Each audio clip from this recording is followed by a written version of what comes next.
स्वागत है दोस्तों आप सभी का हमारे YouTube चैनल पे।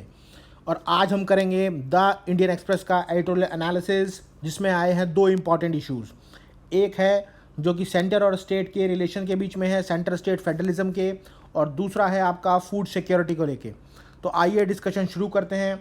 डिस्कशन शुरू करने से पहले मैं आपको बता दूं कि इन दोनों एडिटोरियल एनालिसिस के PDF आप नीचे दिए गए टेलीग्राम लिंक को ज्वाइन करके वहां से डाउनलोड कर सकते हैं।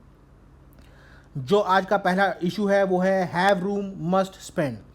देखिए, ये जो आर्टिकल है, ये जो है पूरा का पूरा आर्टिकल है कि कैसे जो है सेंट्रल गवर्नमेंट कोशिश कर रही है स्टेट को सपोर्ट करने के लिए, और इसके लिए जो है कुछ चेंजेस किए गए हैं। जो चेंजेस किए गए हैं वो हैं ताकि जो पूरा का पूरा कैपिटल एक्सपेंडिचर है स्टेट गवर्नमेंट का वो इम्प्रूव हो सके। आइए बताता हूँ कि क्या होता है कैपिटल एक्सपेंडिचर। देखिए, इंडिया में जो है बजटिंग सिस्टम में दो तरह के एक्सपेंडिचर होते हैं। एक होता है रेवेन्यू एक्सपेंडिचर और दूसरा होता है कैपिटल एक्सपेंडिचर।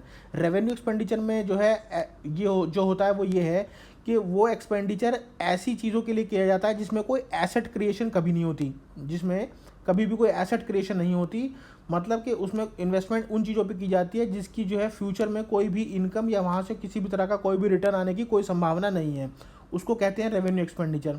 एग्जांपल के तौर पे जैसे सैलरी हो गई एम्प्लॉयज़ की, इंटरेस्ट पेमेंट हो गए, जो भी कोई आपने कर्जा वगैरह ले रखा है उसका इंटरेस्ट देना, या फिर कोई सब्सिडीज़ में कोई पैसा जा रहा है, पेंशन वगैरह में कोई पैसा जा रहा है फौजियों की, या फिर ओल्ड एज पेंशन में, तो ये जो है रेवेन्यू एक्सपेंडिचर में आता है। इसमें जो है वापस रिटर्न कुछ नहीं आना होता, ये सिर्फ जो है आपका इससे सिर्फ बर्डन बढ़ता है। दूसरा आता है आपका कैपिटल एक्सपेंडिचर। कैपिटल एक्सपेंडिचर जो है वो एक्सपेंडिचर है जो मनी स्पेंड किया जाता है गवर्नमेंट पे किसी डेवलपमेंट एक्टिविटीज़ में, किसी उसमें एसेट क्रिएशन में, किसी इंफ्रास्ट्रक्चर में, बिल्डिंग डेवलपमेंट में, हेल्थ उसमें, एजुकेशन में। तो इस तरह की जो इन्वेस्टमेंट्स होती हैं जो फ्यूचर में जिनसे एक्सपेक्ट किया जा रहा है कि वहाँ से जो है कोई प्रॉफिट या डिविडेंड आ जाएगा, उसको कहते हैं कैपिटल एक्सपेंडिचर, और इसी को जो है कैपिटल एक्सपेंडिचर कहते हैं। इसके अलावा इसका एक इंपॉर्टेंट प्रोविजन ये भी है कि जो रीपेमेंट होती है लोन्स की, जो लोन दिया हुआ है किसी को, अगर वो रीपेमेंट होता है तो वो रीपेमेंट ऑफ लोन भी जो है कैपिटल एक्सपेंडिचर में ही गिना जाता है। तो ये है कैपिटल एक्सपेंडिचर और रेवेन्यू एक्सपेंडिचर। तो गवर्नमेंट ने जो है कोशिश यही की है कि कैपिटल एक्सपेंडिचर को जो है इंक्रीज कर सके स्टेट गवर्नमेंट के लिए। तो इसमें किया क्या है सरकार ने वो देख लेते हैं। सबसे पहले तो यूनियन गवर्नमेंट ने जो है डिसीजन लिया है कि जो टैक्स का शेयर है जाता है स्टेट्स को, उसमें जो है बढ़ोतरी करेंगे, इंक्रीज़ करेंगे। दूसरा जो है कैपिटल एक्सपेंडिचर के लिए जो लोन दिया जाता है उसे इंटरेस्ट फ्री लोन दिया जाएगा। और तीसरा जो है ऑफ बजट बोरोइंग्स में कुछ जो है आसानी की है, कुछ स्ट्रीमलाइन किया है उस प्रोसेस को, ऑफ बजट बोरोइंग को। अब इसमें जो है ऑफ बजट बोरोइंग क्या होता है वो समझ लीजिए। ऑफ बजट बोरोइंग का मतलब है कि सपोज करिए कि सेंट्रल गवर्नमेंट को जो है किसी तरह से कोई बोरोइंग, या किसी भी स्टेट गवर्नमेंट या सेंट्रल गवर्नमेंट किसी को भी जो है कोई बोरोइंग की ज़रूरत है, कोई लोन चाहिए। लेकिन अब वो क्या करेंगे, वो डायरेक्टली लोन नहीं लेंगे किसी भी तरह के सोर्सेज से।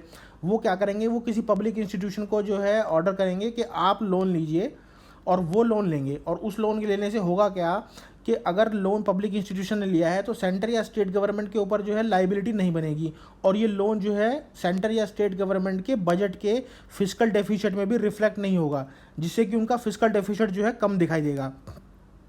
तो इसीलिए जो है ऑफ बजट बोरिंग्स की जाती हैं। तो कोशिश ये है कि इस तरह के स्टेप्स लेकर जो है स्टेट के ऊपर जो एक इकोनॉमिक स्ट्रेस है उसको कम किया जा सके। अभी फर्स्ट स्टेप जो लिया है वो टैक्स डिवोल्यूशन को लेके लिया है, जिसमें उन्होंने कोशिश की है कि ज़्यादा टैक्स का शेयर जो है उनको प्रोवाइड किया जा सके स्टेट्स को। इसमें जो है जिसमें जो सेंट्रल गवर्नमेंट है उन्होंने 3.2 लाख करोड़ जो है first 5 months of the this year दिया है। इस साल के पहले 5 मंथ में जो है 3.2 लाख करोड़ दे चुके हैं। इसके अलावा इसका मतलब ये है कि ये 49% ज़्यादा है पिछले साल के। लेकिन इससे जो है स्टेट्स को क्या होगा, इससे एक इंकरेजमेंट मिलेगी, क्योंकि जीएसटी के बाद क्या हुआ है, जब से जीएसटी आया है तो स्टेट्स के जो बहुत सारे जो टैक्सेस हैं वो जो है मर्ज हो गए थे जीएसटी में, जिसकी वजह से उनका रेवेन्यू और इनकम जो है हर्ट हो गई थी, और उनको जो है इतना ज़्यादा पैसा नहीं मिल रहा था अपने उसमें एक्सपेंडिचर करने के लिए। लेकिन इसके बाद जो है क्या होगा, जीएसटी के का जो कॉम्पेंसेशन है वो भी पूरा हो जाएगा, और स्टेट्स को मदद मिलेगी कुछ नए प्रोजेक्ट्स को आपका इनिशिएट करने में। तो पहला तो यही हो गया कि टैक्स डेवोल्यूशन करा जाएगा। दूसरा, इससे फ़र्क क्या पड़ना है कि कैपिटल स्पेंडिंग ज़्यादा होगी, स्टेट्स को जो है प्रॉपर टाइम मिल जाएगा एक प्लान करने के लिए अपने प्रोजेक्ट्स को, वो एग्जीक्यूट कर पाएंगे अपने प्रोजेक्ट्स को अच्छी तरीके से, एक अच्छी असेसमेंट कर पाएंगे अपने प्रोजेक्ट की, और मार्केट से उन्हें कितनी बोरिंग करनी है उसका भी एक प्रॉपर टाइम मिल जाएगा। अगर उन्हें मार्केट बोरिंग का जो है टाइम लिमिट अच्छी खासी मिल गई तो वो जो है कम इंटरेस्ट रेट पर जो है ईजिली जो है बोरो कर सकते हैं। दूसरा जो है, सेंटर ने कोशिश करी है कि इंटरेस्ट फ्री लोन्स जो हैं स्टेट को देंगे ताकि वो कैपिटल एक्सपेंडिचर कर सकें। और इसके लिए जो है स्टेट गवर्नमेंट ने एक अच्छी खासी स्कीम भी लेके आए थे 2020 के बजट में। इस स्कीम का नाम था कि scheme for special assistance to states for capital expenditure. इस स्कीम को जो है आत्मनिर्भर भारत अभियान का पैकेज माना जा रहा था, और इसमें ऐसा बोला गया था, लेकिन इसमें कुछ कंडीशंस हैं जो कि फॉलो करनी पड़ेंगी स्टेट्स को अगर उन्हें स्पेशल असिस्टेंस चाहिए तो। इसमें कंडीशन जो है सेंट्रल गवर्नमेंट ने कहा है कि 4 रिफॉर्म्स हैं। देखिए 4 रिफॉर्म्स हैं, 1 nation 1 ration card, ease of doing business, urban local body reforms और पावर सेक्टर रिफॉर्म्स। जो भी स्टेट्स इन 4 रिफॉर्म्स में से 3 रिफॉर्म्स को पूरा कर देगी तो वो जो है, अगर 3 रिफॉर्म्स को अगर वो पूरा कर देती है तो उनको जो है वो एलिजिबल हो जाएंगे, बेनिफिशियरी बन जाएंगे इस स्कीम के लिए। तो अब ये प्रॉब्लम क्या हो रही है कि जो बीजेपी रूल स्टेट्स हैं वो तो तैयार है इसे रिफॉर्म्स को करने के लिए, लेकिन जो ऑपोजिशन की जो स्टेट्स हैं वो जो है अपना रेजिस्टेंस कर रही हैं। उनको जो लगता है कि मतलब जो है सरकार जो है उनके ऊपर अनड्यू प्रेशर कर रही है, और जो कि against the principle of federalism. लेकिन अब जो है अगर इसके लिए बेनिफिशियरी बनना है तो ये सब रिफॉर्म करने ही पड़ेंगे, सरकार ने स्ट्रिक्ट बोल दिया है। तो जब से जो है कोविड-19 की जो पेंडेमिक एक्टिविटी हुई है उसके बाद क्या हुआ है कि इकोनॉमिक एक्टिविटी बहुत ज़्यादा नेगेटिवली इम्पैक्ट हुई है स्टेट्स के अंदर, और जो उनका जो एलोकेशन है वो भी कम होता जा रहा है धीरे धीरे। तो कोशिश ये रहेगी कि इस तरह की उससे जो है उनको हेल्प मिले। अगर उन्हें स्पेशल असिस्टेंस मिलता है तो वो जो है कैपिटल एक्सपेंडिचर कर पाएंगे और नॉर्मल बोरोइंग कर पाएंगे, और उससे होगा क्या कि जो है स्टेट्स को जो है अपने इंफ्रास्ट्रक्चर प्रोजेक्ट्स में जो है तेज़ी से काम कर सकते हैं। दूसरा, ये जो कैपिटल एक्सपेंडिचर मिलेगा जो स्पेशल असिस्टेंस स्कीम है, इसके 2 काम कर सकते हैं वो। एक तो जो उनके बिल्स पेंडिंग पड़े हुए हैं पुराने प्रोजेक्ट्स के वो पूरा कर सकते हैं, वो अपने पे कर सकते हैं ड्यूज़। दूसरा, अगर वो नए प्रोजेक्ट शुरू करना चाहते हैं तो नए प्रोजेक्ट भी शुरू कर सकते हैं। तो इसमें जो है किसी तरह की भी रोक टोक नहीं है कि भाई आप जो है नए प्रोजेक्ट शुरू करोगे तभी आपको पैसा मिलेगा या पुराने प्रोजेक्ट्स के लिए नहीं मिलेगा। तो सरकार का ये भी अच्छा इनिशिएटिव है कि उनके ऊपर किसी तरह की रोक नहीं लगाई। देखिए सेंट्रल गवर्नमेंट का जो है एक तरीका होता है पैसे देने का, तो वो उसमें तरीके में क्या होता है कि पहले अगर उन्हें कोई सेंट्रल असिस्टेंस देना है तो वो 50% जो है दे देते हैं, लेकिन उसके बाद जो है वो पैसा तभी रिलीज़ करते हैं जब स्टेट के अंदर वो प्रोजेक्ट जो है 75% तक जो है कंप्लीट हो गया हो। अगर वो प्रोजेक्ट 75% कंप्लीट हो गया है, सेंट्रल गवर्नमेंट की ऑडिट टीम जाती है, ये देखती है कि 75% तक कंप्लीट हो गया है, तो उनको जो है नेक्स्ट इंस्टॉलमेंट भी रिलीज़ कर देती है। तो होता क्या है कि ये मानसून का जो पीरियड होता है, मानसून के पीरियड में बहुत सारी दिक्कतें आती हैं, खासकर इंफ्रास्ट्रक्चर प्रोजेक्ट्स में। इसमें जो है नमी वमी आ जाती है सड़कों पे, या जो भी आपके कैपिटल एक्सपेंडिचर वाले प्रोजेक्ट्स हैं तो उसमें नमी आ जाने की वजह से क्या होता है, जो उनका मटेरियल या रॉ मटेरियल होता है वो प्रॉपरली जो है चिपकता नहीं है, बाइंड नहीं हो पाता। तो उस वजह से बहुत ज़्यादा प्रोजेक्ट्स जो हैं डिले हो जाते हैं। तो डिले हो जाने की वजह से क्या होगा कि ऑब्वियसली उनकी जो इंस्टॉलमेंट है वो कंप्लीट नहीं होगी, क्योंकि 75% जो उनका क्राइटेरिया है उसको फुलफिल नहीं कर पाएंगे। तो एक ये प्रॉब्लम है मानसून के उसमें। दूसरा, इंटरेस्ट फ्री रेट्स जो है अगर अवेलेबल हो जाते हैं और अगर पुराने ड्यूज़ को जो है क्लियर कर लेती है स्टेट गवर्नमेंट्स, तो ये भी एक उनके लिए एक अच्छी खबर है कि भाई ऑलरेडी जो उनके बहुत सारे प्रोजेक्ट्स रुके हुए हैं किसी ना किसी चीज़ की वजह से, कि भाई उनके जो कॉन्ट्रैक्टर या ठेकेदार हैं उनको जो है बिल्स उनके अप्रूव ही नहीं हुए हैं, बहुत सारे प्रोजेक्ट्स जो हैं इसलिए रुके रहते हैं। तो वो अपने पुराने बिल्स को क्लियर करा के अपने पुराने प्रोजेक्ट्स को भी जो है एक्सपीडाइट करा सकते हैं, तेज़ी से आगे बढ़ा सकते हैं।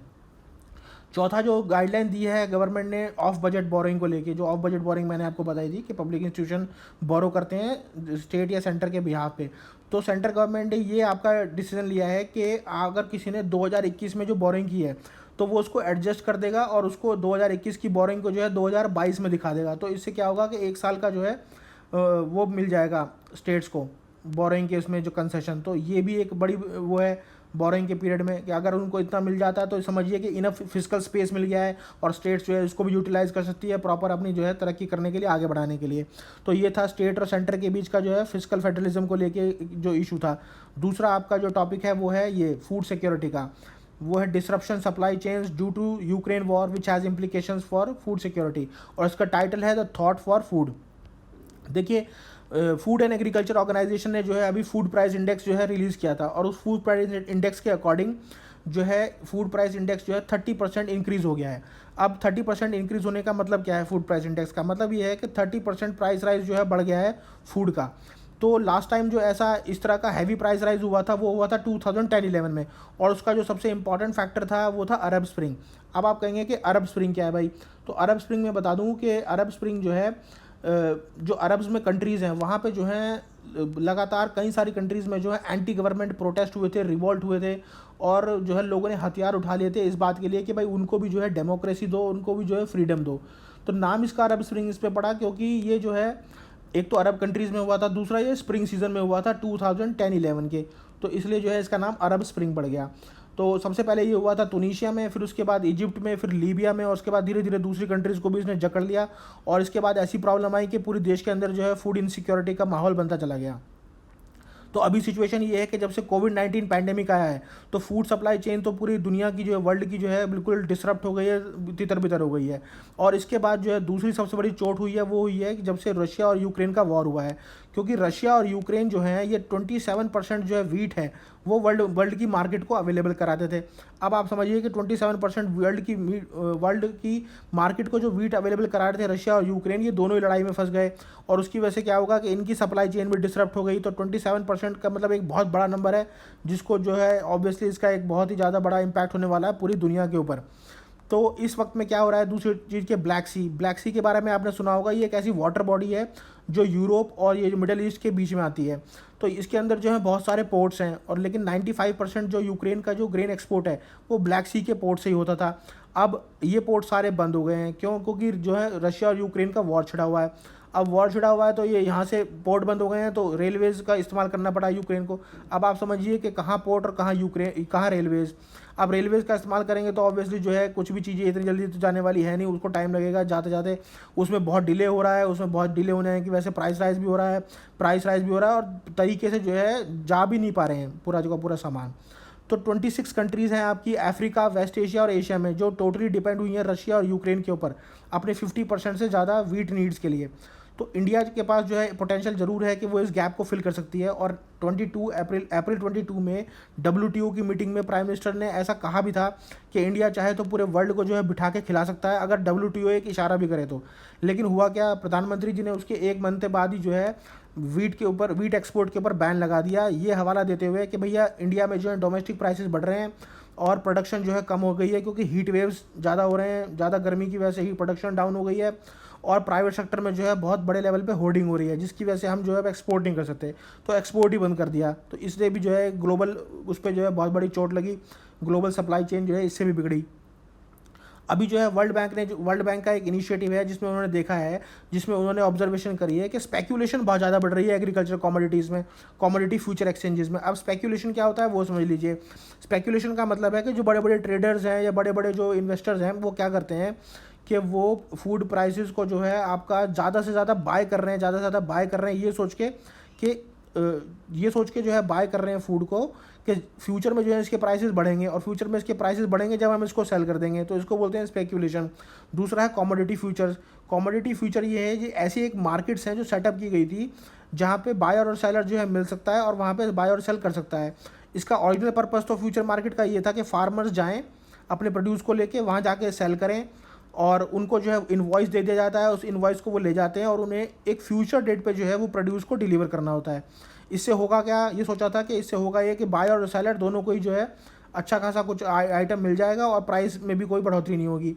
दूसरा ये होगा कि वेदर की वजह से जो बहुत सारी जो है गड़बड़ी हो जाती है फार्मर्स के साथ, उन गड़बड़ियों से भी वो बच जाएगा, उसको कोई ऐसी दिक्कत नहीं होगी, इमीडिएटली उसका प्रोड्यूस जो है सेल हो जाएगा मार्केट में। इससे अच्छी फार्मर के लिए और क्या खबर हो सकती है।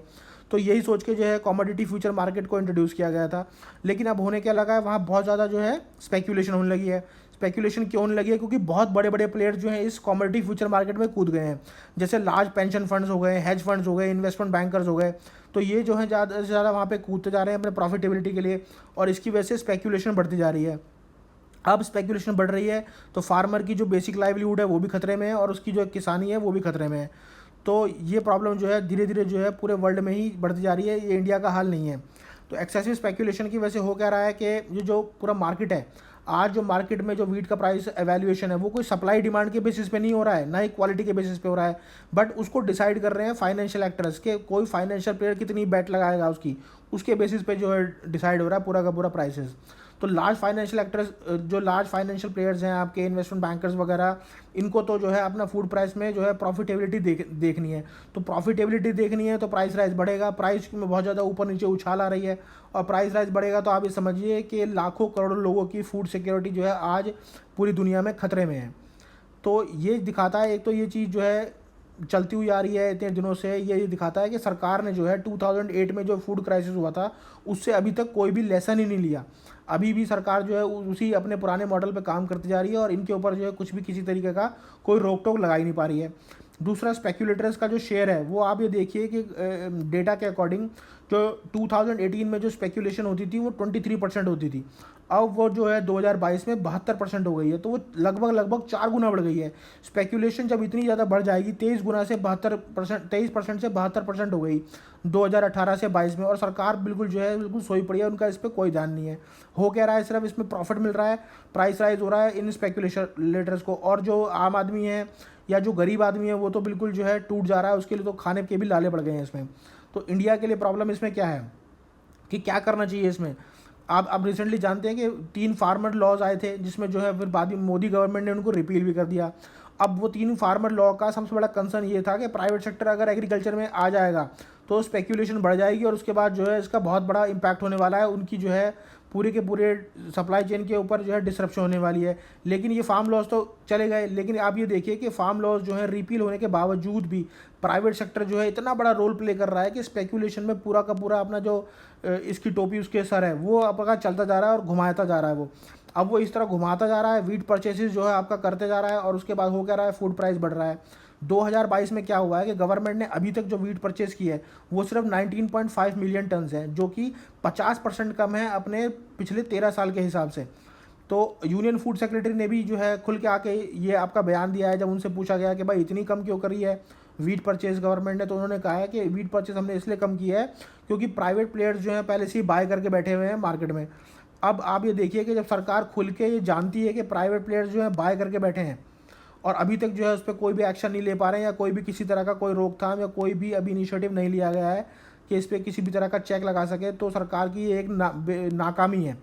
और ये दिखाता है कि 2008 के ग्लोबल फूड क्राइसिस से कुछ भी जो है सरकार ने अभी तक नहीं सीखा है। आज इन्फ्लेशन जो है एक मेजर कंसर्न है फूड सिक्योरिटी का, और इन्फ्लेशन भी इसीलिए हो रही है क्योंकि भाई ये लोग जो है आपका होर्डिंग करके बैठे हुए हैं, प्राइवेट प्लेयर्स जो है स्पेकुलेट करके बैठे हुए हैं, और पेंडेमिक के बाद तो हंगर लेवल और भी बहुत ज़्यादा बढ़ गया है।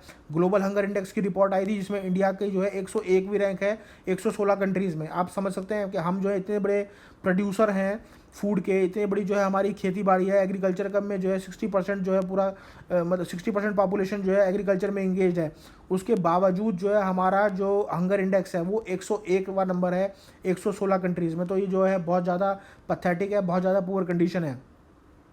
दूसरी चीज़ जो है आपका 45% जो रिस्पोंडेंट्स हैं जिनसे आपका सर्वे कराया गया उनसे पूछा गया फूड के बारे में, तो उन्होंने बताया कि हर बढ़ते हुए महीने के हिसाब से उनकी फूड अवेलेबिलिटी जो है कम होती जा रही है। क्यों? क्योंकि ऑब्वियसली प्राइस राइज बढ़ रहा है तो ऑब्वियसली वो कम खाएंगे क्योंकि उनकी इनकम तो लिमिटेड ही है। और पैंडेमिक के बाद तो हुआ क्या है, लोगों की इनकम में जो है बहुत ज़्यादा गिरावट भी आई है। तो सिचुएशन जो है बहुत ज़्यादा खतरनाक होती जा रही है। और इसके लिए करना क्या चाहिए, इंडियन गवर्नमेंट को चाहिए कि ट्रांसपेरेंसी लेके आए फूड स्टॉक्स के ऊपर, रेगुलेट करें प्राइवेट सेक्टर को। ज़रूरत है कि स्ट्रिक्ट रिस्ट्रिक्शन लगाई जाए प्राइवेट सेक्टर के ऊपर ताकि वो इस तरह की फूड होर्डिंग में इन्वॉल्व ना हो सके अपने प्रॉफिट मैक्सिमाइजेशन के लिए। और ये जो प्राइवेट सेक्टर का जो भी नेक्सस है गवर्नमेंट के साथ या नीचे के वाले ब्यूरोक्रेट्स के साथ, उसको जो है गवर्नमेंट तोड़े ताकि स्पेक्यूलेशन को जो है ख़त्म कर सके। दूसरा, लार्ज इंटरनेशनल फाइनेंशियल एक्टर्स जो है इसमें अब कूदने लगे हैं अपने प्रॉफिटेबिलिटी के लिए।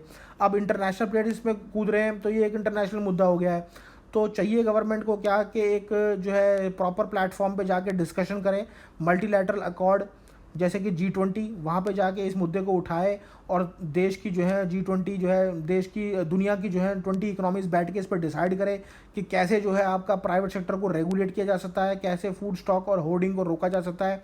क्योंकि अगर ये इसी तरह प्रॉफिटेबिलिटी पे काम करते रहे तो ऑब्वियसली जो है अच्छे से अच्छी कंट्रीज़ जैसे कि इंडिया जैसी कंट्री जो कि एग्रीकल्चर बेस्ड है, वहाँ पे भी अगर हंगर हो जाएगा तो फिर जो है एग्रीकल्चर बेस्ड होने का भी क्या ही फ़ायदा। तो आप ये देखिए कि कितनी जो है प्रॉब्लमेटिक सिचुएशन है ये, जिसको रिजॉल्व करने के लिए जो है नेशनल लेवल से लेकर इंटरनेशनल लेवल तक सबको एक कोऑर्डिनेशन बनाना पड़ेगा और कोलैबोरेटिव एफर्ट्स करने पड़ेंगे इसको एड्रेस करने के लिए। तो यही थे 2 इंपॉर्टेंट इश्यूज़ आज की डेट में।